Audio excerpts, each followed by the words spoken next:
Mana nih? Buset, udah ada yang konsentrasi di seserian.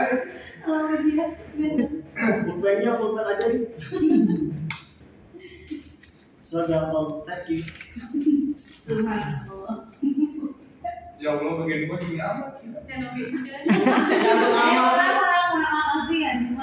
Nama soalnya jangan. Ya, bismillahirrahmanirrahim. Assalamualaikum warahmatullahi wabarakatuh. Waalaikumsalam warahmatullahi wabarakatuh. Di samping tadi salempak akupik tapi terkompak sekali di Assalamualaikum warahmatullahi wabarakatuh. Waalaikumsalam warahmatullahi wabarakatuh. Baik, saudara-saudari, biasa dalam lewat pandang ini saya Allahumma shalli ala sayyidina Muhammad wa ala ali sayyidina Muhammad. Alhamdulillah hari ini saya berkesempatan dan diberi kesempatan oleh Bu dosen tercinta Bu Dimas untuk Alhamdulillah. Belajar gitu ya, sama-sama belajar tentang landasan dan kurikulum PAI di sekolah. Nah, insya Allah kita akan saling sharing gitu ya di pembahasan tentang landasan kurikulum PAI di sekolah itu ada 3. Yang pertama, konsep kurikulum dalam kehidupan pendidikan Islam, terus landasan pendidikan agama Islam di sekolah, dan juga kurikulumnya, ya, kurikulum pendidikan agama Islam di sekolah. Nah, ada quotes of the day buat hari ini adalah Imam Syafi'i. Jangan cintai orang yang tidak mencintai Allah, kalau Allah saja tidak meninggalkan, apalagi kamu. Kamu jadi di lama. Ya. Nah, yang pertama konsep kurikulum dalam kehidupan pendidikan Islam. Sebelum dilanjutkan, ini dilatar belakangi gitu ya. Pendidikan agama Islam di sekolah adalah bagian integral dari sistem pendidikan di banyak negara, termasuk di Indonesia. Jadi PAI ini bukan hanya di Indonesia saja, ya. Berbagai negara pun ada yang dimana pendidikannya itu yang beragama Islam. Cuman karena kita tinggal di Indonesia, ya membahasnya PAI di Indonesia.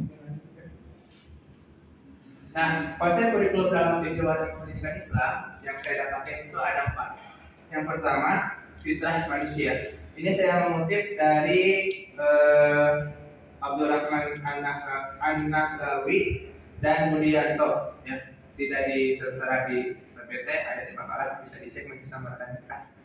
Nah, yang pertama fitrah manusia. Nah, kenapa sih harus konsep yang sesuai dengan fitrah manusia dalam khususnya konteks pendidikan Islam? Karena fitrah manusia itu salah satunya salamah atau selamat. Yang berarti gimana caranya membuat konsep atau membuat formula, bukan formula Krabby Patty ya, formula kurikulum.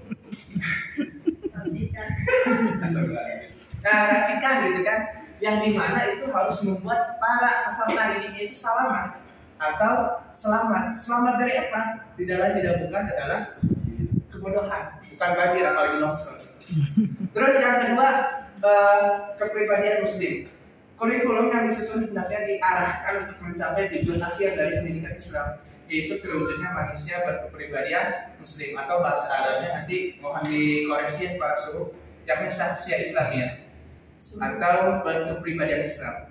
Jadi selain membuat membuat peserta didiknya selamat dari kebodohan, tapi membuat peserta didiknya itu yang berkepribadian Islam atau Muslim.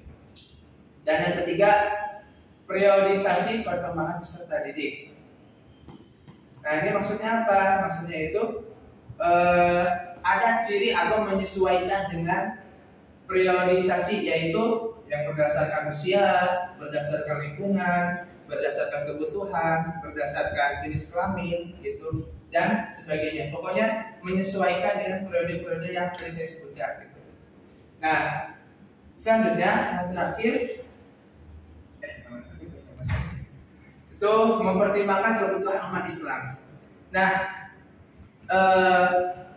pendidikan kurikulum ini ya tadi harus mempertimbangkan atau kebutuhan umat hari ini itu apa gitu kan. Kalau misalnya tentang adat, ya berarti yang diberikannya itu kurikulum tentang adat gitu. Kalau misalnya ini kebutuhan umatnya itu kurangnya sakofah atau kurangnya ilmu keislaman, ya diberikannya itu tentang sakofah saja gitu. Jangan malah yang lain-lainnya gitu.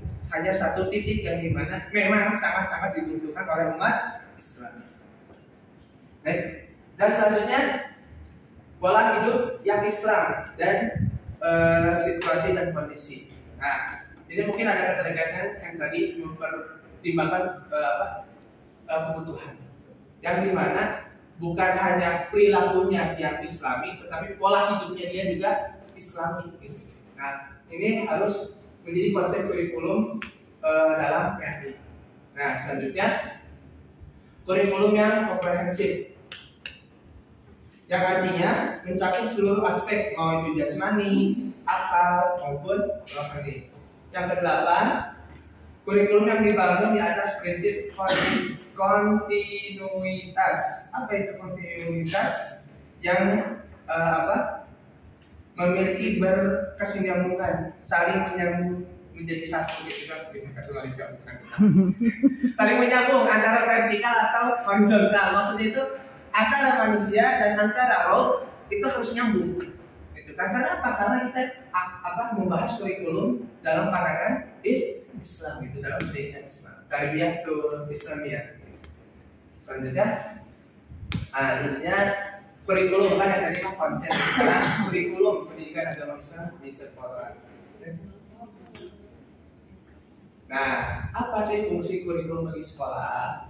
Fungsinya itu sebagai alat untuk menjadikan pendidikan agama Islam, khususnya tujuan untuk pendidikan yang diinginkan, dan sebagai pedoman dalam mengatur segala kegiatan sehari-hari di sekolah. Mungkin kalau bisa kita gambarkan seperti akar, ya, yang dimana kalau akarnya itu kuat, insya Allah batangnya, mulai dari batangnya, bunganya, dan hasilnya buahnya itu akan maksimal gitu kan.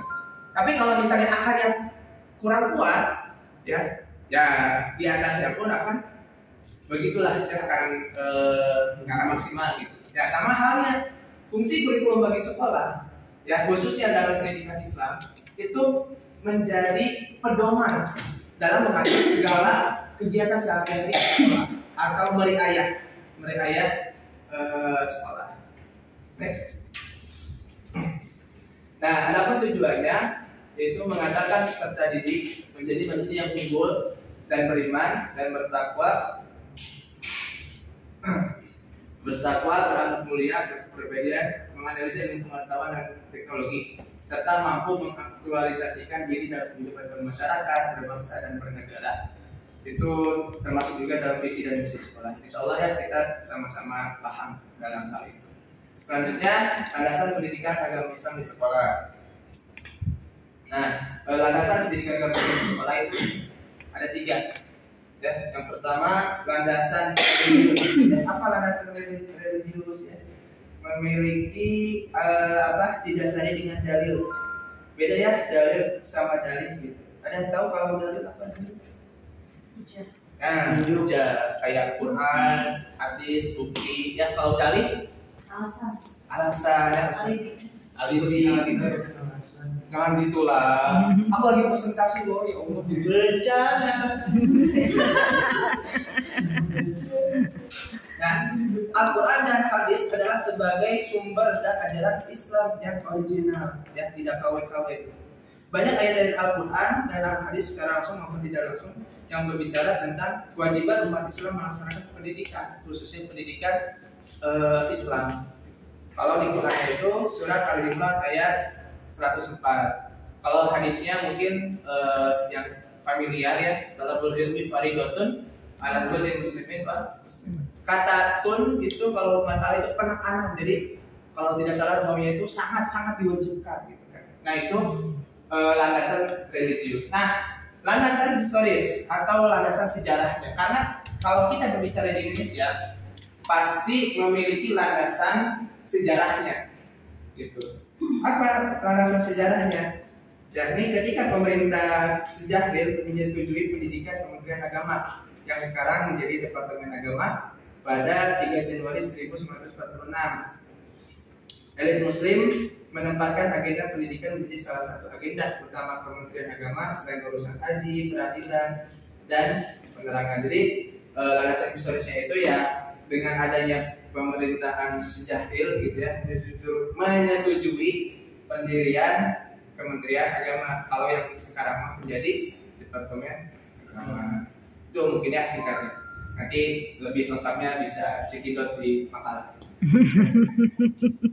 Yang ketiga, guru mau.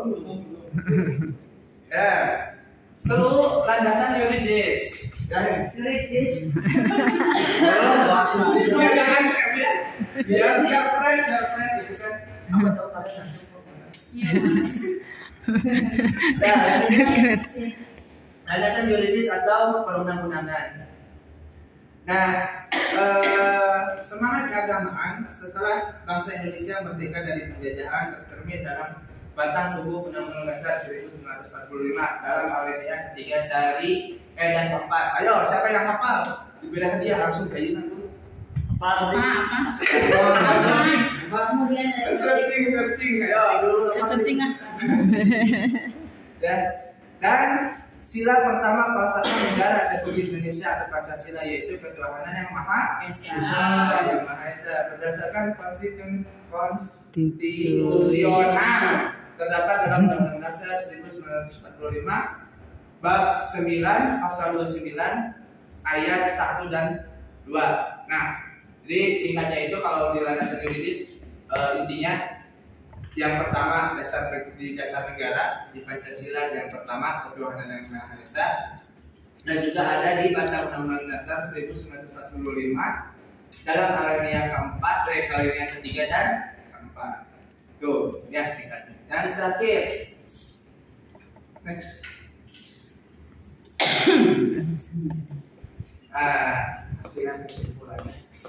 Kesimpulan yang bisa saya simpulkan itu ya, mungkin ini bukan suatu pembenaran yang pasti, tapi setidaknya saya mencoba gitu menyimpulkan dari makalah yang saya buat dan PPT juga ke PPT. Yang pertama, landasan perundang-undangan sebagai landasan hukum positif keberadaan PAI pada kurikulum sekolah sangat kuat karena tercantum dalam Undang-Undang No. 20. Itu yang pertama.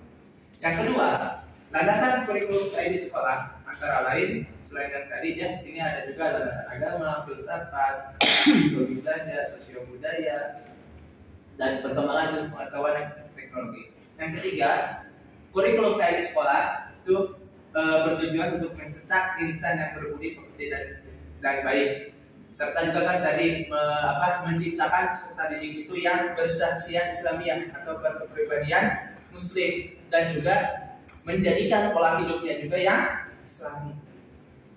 Terus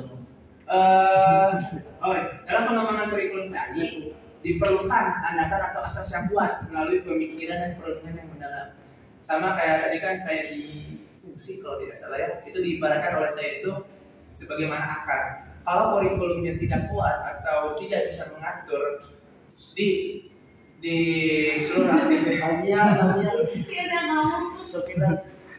seluruh aktivitas yang tidak kuat maksudnya, maka bisa dipastikan agenda sekolah, aktivitas sekolah sehari-harinya itu akan bisa bahasa kasarnya memburuk gitu kan. Tapi kalau akarnya kuat, kurikulumnya kuat, terkonsep yang benar-benar terkonsep secara agama gitu, khususnya agama kita, agama Islam, maka aktivitas sekolah, peserta didiknya, bahkan pendidiknya itu akan menjadi korelasi yang sangat-sangat baik. Dan landasan pengembangan kurikulum PAI dapat berlandaskan pada Pancasila, terutama sila ke-1 ketuhanan yang Maha Esa. Perkembangan ilmu pengetahuan dan teknologi juga dimanfaatkan untuk memecahkan masalah pendidikan. Nah, dengan demikian dapat disimpulkan bahwa landasan dan kurikulum PAI di sekolah memiliki peran yang penting ya dalam mencapai tujuan pendidikan agama Islam, dan diperlukan adanya landasan yang kuat dalam pengembangan kurikulum PAI. Mungkin cukup sekian dari presentasi saya. Ya, nanti jangan do you have any question, nanti ada yang bertanya silakan tanyakan. Yang belum follow IG saya ya. Bilang alam gitu ya. Nanti